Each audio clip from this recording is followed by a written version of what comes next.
चांद सा रोशन। सिनेमा जगत में मोहम्मद रफ़ी साहब ने एक से बढ़कर ना ही होगा। मोहम्मद रफ़ी की आवाज में यह गाना सदियों से लोगों के दिलों में धड़क रहा है। लोग इस गाने को गुनगुनाते हैं और बस इस गाने की यादों में खो जाते हैं। सदियों से लोग ये समझते हैं कि इस गाने को अमिताभ बच्चन पर फिल्माया गया था, लेकिन सच यह नहीं है।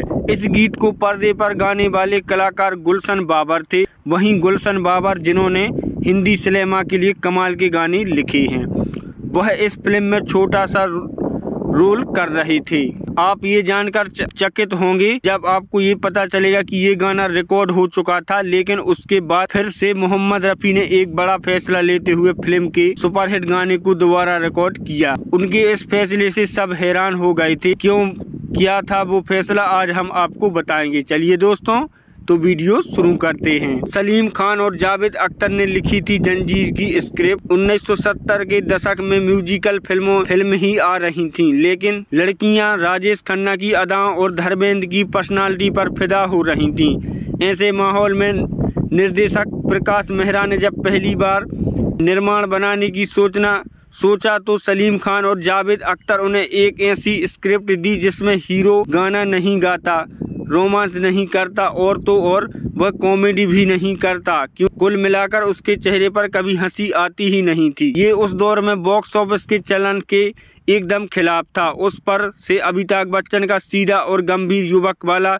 किरदार, जिसके अंदाज गुस्सा एक ज्वालामुखी धड़क रहा है। आम हीरो की तुलना में उनकी लंबाई भी ज्यादा थी, तो सबने कहा प्रकाश मेहरा यह बहुत बड़ा रिस्क ले रहे हैं। जंजीर को किसी न किसी बात पर देवा आनंद, राजकुमार, धर्मेंद्र के अलावा भी कई हीरो रिजेक्ट कर चुके थे, लेकिन प्रकाश मेहरा, सलीम खान और जावेद अख्तर को अपनी स्क्रिप्ट पर पूरा भरोसा था। इसलिए उन्होंने अमिताभ बच्चन को लेकर ये फिल्म बना डाली। वो अमिताभ बच्चन जिसकी तब तक 12 फिल्में लगातार फ्लॉप हो चुकी थीं। फिल्म बनी और उस पर उनका भरोसा सही साबित हुआ। जंजीर ने बॉलीवुड की वह सफलता लिखी और जिसके बाद बॉलीवुड में रोमांटिक फिल्मों का चलन कम हो गया और मार धाड़ एक्शन वाली फिल्में लोगों को पसंद लगने लगी। सिनेमा में मारधाड़, हिंसा, बदला लेने और एक्शन प्रधान फिल्मों की लाइन लग गई। जंजीर में 5 गाने हैं। 4 गाने गीतकार गुलशन बाबर ने लिखे हैं। इसके एक गाने को निर्देश और निर्माता प्रकाश मेहरा ने खुद लिखा था।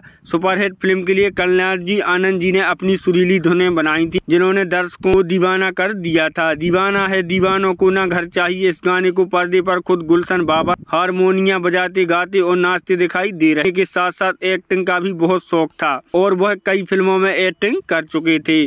जब यह गाना रिकॉर्ड हो रहा था तो रमजान का महीना था। रफ़ी साहब रोजे में थे। उन्होंने रोजे के दौरान ही यह गाना रिकॉर्ड किया था। संगीत कल्याण जी आनंद जी ने रिकॉर्डिंग से संतुष्ट थे। हालांकि लता मंगेशकर को अपनी परफॉर्मेंस पर कुछ नजर कमी नजर आ रही थी, लेकिन रफ़ी साहब ने उन्हें समझाया दिया कि टेक बिल्कुल सही है, आपको बहुत ही अच्छा गाया है। लता जी को समझाने के बाद जब रफ़ी साहब स्टूडियो से बाहर निकल रहे थे तो तभी उन्होंने गीतकार गुलशन बाबर दिखाई दिए। गुलशन बाबर की उनकी तरफ दौड़कर पहुंचे और गुलशन खुश होकर बोले, रफ़ी भाई आपको पता है फिल्म में यह गाना मैं कर रहा हूँ। गुलशन की बात सुनकर रफ़ी साहब हैरान हो गए।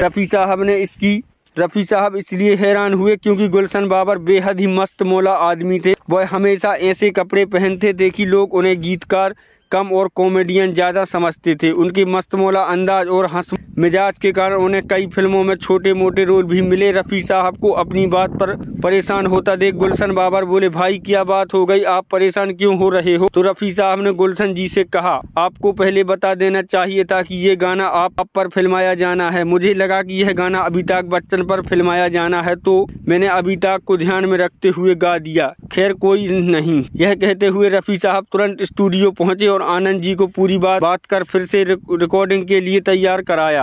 लता दी तो एक और टेक के लिए कह रही थी, तब सभी साजिद स्टूडियो में ही थे और उन्होंने तुरंत दोबारा रिकॉर्डिंग शुरू कर दी। इस पर रफ़ी साहब ने गुलशन बाबर को ध्यान में रखते हुए गाना गाया और लता जी के साथ गाने को फिर से रिकॉर्ड किया और गाना सुपरहिट साबित हुआ। दोस्तों, तो यह रफ़ी साहब का किस्सा कैसा लगा हमें कमेंट में जरूर बताएं। धन्यवाद।